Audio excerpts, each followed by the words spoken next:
E aí pessoal, beleza? Para quem não me conhece, eu sou Fernando Brasileiro e este é o Aula de História na Web 3.0.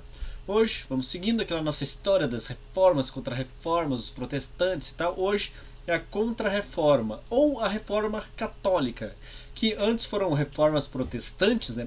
Protestando contra a Igreja Católica, surgiram movimentos. Agora não, agora é a própria Igreja Católica se modificando para enfrentar essa galerinha, beleza? Beleza! Não esqueça de se inscrever no canal, muito importante, dê aquela força. Estamos caminhando devagarinho para chegar nos 1000 inscritos. A meta é até o final do ano, e tá quase acabando o ano. Vamos ajudar a gente a chegar no final de 2019 com 1000 inscritos. Já falei demais e bora pra vinheta.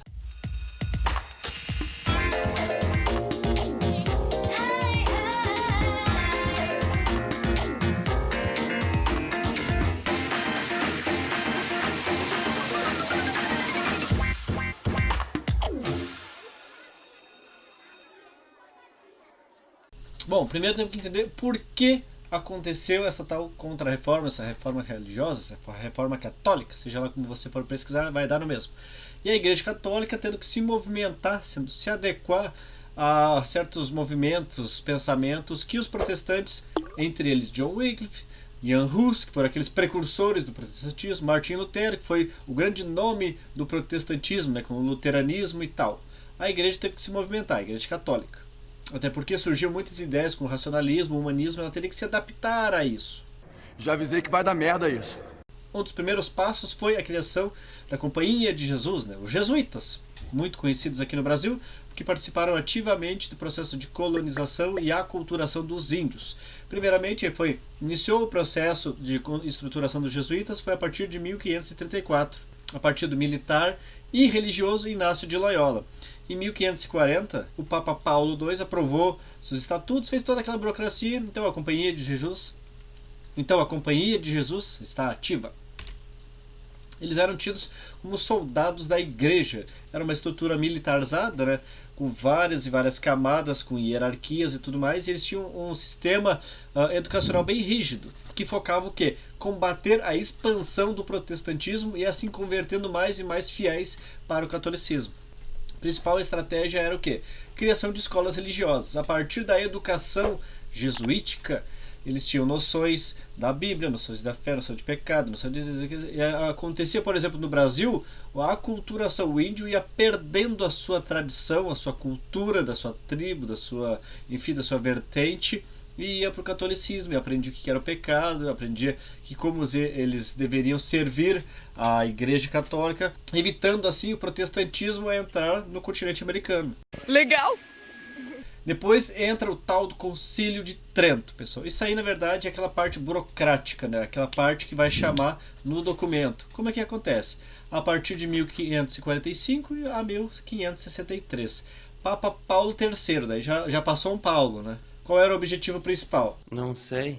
Era uma resposta direta às reformas protestantes de Martim Lutero e João Calvino, que tinham vários e vários aspectos e críticas quanto aos dogmas e práticas da Igreja Católica naquela época. Então, como resposta à resposta dos protestantes, foram o quê? Criados seminários para a formação de novos padres, novos sacerdotes e tudo mais. O celibato foi mantido. Que merda, hein? Nas protestantes não tem essa. Reafirmou que o clero, sim, é o intérprete oficial da Bíblia. Não tem essa de ler em casa, rapaz, porque tu não tem aquele contato direto com o cara lá em cima, tá ligado? É o padre que tem. E outra coisa que chega a ser interessante, na verdade, para quem olha de fora, eu não sou nem católico, nem protestante, nem nada disso, eu gosto de olhar as tretas das religiões, é aquele famoso, o livro proibido, o Index Librorum Prohibitorium. Parece que eu estou recitando um feitiço, mas não, esse era o nome em latim do livro proibido da Igreja Católica. O que continha nesse Index Librorum Prohibitorium? Bom, a única interpretação correta da Bíblia era da Igreja Católica. Então tudo que a Igreja Católica considerava de errado, sendo na interpretação da Bíblia ou de qualquer outra coisa, talvez ligada à ciência ou outros contos que pudessem manifestar uma opção contrária à Igreja Católica, iam para esse livro. Esse era o livro proibido. Se tu lesse, tu era pecador. Entendeu? Não. A primeira edição foi publicada em 1559. Percebe que o Brasil já tinha sido descoberto e começava a colonização. E a Igreja Católica lançou o Index Librorum Prohibitorium.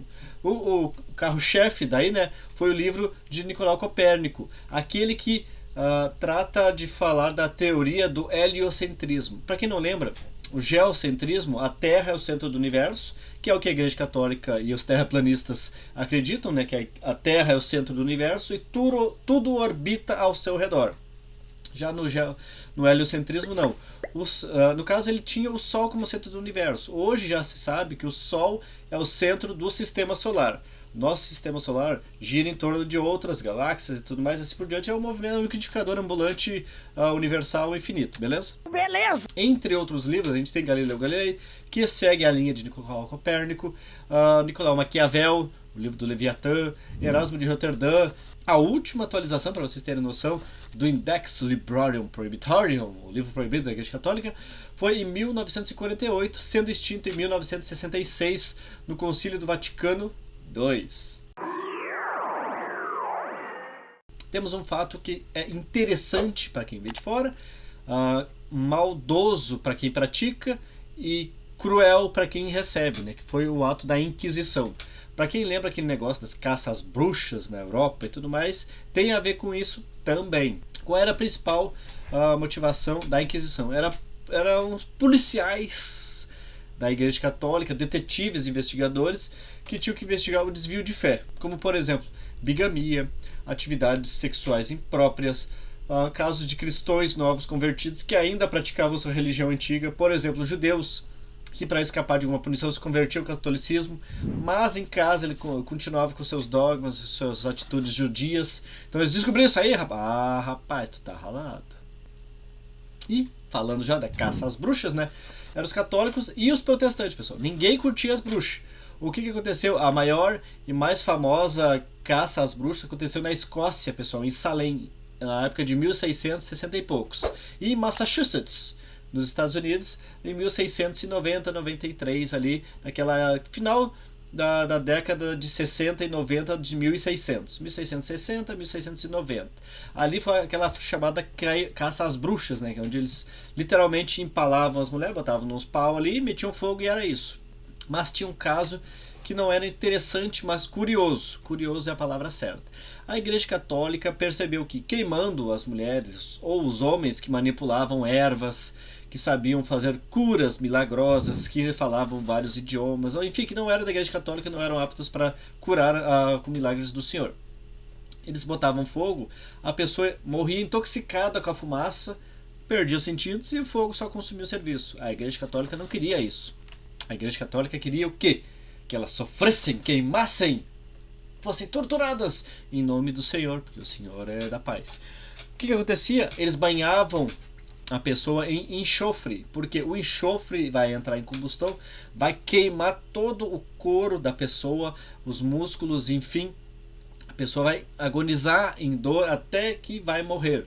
É por isso que quem assiste Sobrenatural, entre outras séries que envolvem demônios, bruxas e tudo mais, o cheiro de enxofre é relacionado a demônios e bruxas. Por quê? Porque era usado para a Igreja Católica para a pessoa que está sendo castigada pela Inquisição, ela sofrer de verdade. Que bom! E entre outras coisas, foram desenvolvidos vários e vários artefatos de tortura a partir da Inquisição, que a Igreja Católica fez. Olha aí, grandes novidades tecnológicas que a Igreja Católica nos trouxe. Temos a roda da tortura, não é o roda-roda Jequiti. Não é o roda-roda Jequiti, pessoal, é o roda da tortura. Vocês amarram a pessoa num pé, amarram nas pontas, vão girando, vai caindo água quente, ou tem fogueira, outro vai batendo, e assim tu vai batendo. Temos também a pera. O que é aquela pera que está ali em cima? Para quem é homem já deve imaginar o que encaixa naquela pera. Sim, são as bolas dos meninos. E aperta ali e vai torcendo, vai esmagando até que não sobra nada e estoura, pessoal. Que delícia, né? Temos também o berço de Judas, como vocês estão olhando. Deve ser desconfortável, né? Era uma pirâmide onde você sentava pelado em cima, já sabe o que encaixava na ponta, e eles iam te puxando até te arregaçar e te rasgar todinho, porque tu era um bruxo e eles eram anjinhos do Senhor, fazendo as práticas para você ser salvo e todo mundo ser salvo, porque você era o bruxo e eles que são os bonzinhos. É mesmo? Certo, pessoal? Esses aqui foram alguns pontos que eu achei pertinente trazer para vocês da reforma religiosa, ou contra-reforma, ou reforma católica, enfim, vocês vão pesquisar, vai dar no mesmo resultado. Não é tudo? Não, com certeza tem muito mais coisa. Esse aqui é para vocês terem um panorama geral do porquê que aconteceu, o que apareceu, como aconteceu, o que fim levou às bruxas, métodos de tortura, o papel da igreja nisso tudo. Beleza? Espero ter ajudado vocês. Muito obrigado pela atenção, pessoal, e até a próxima.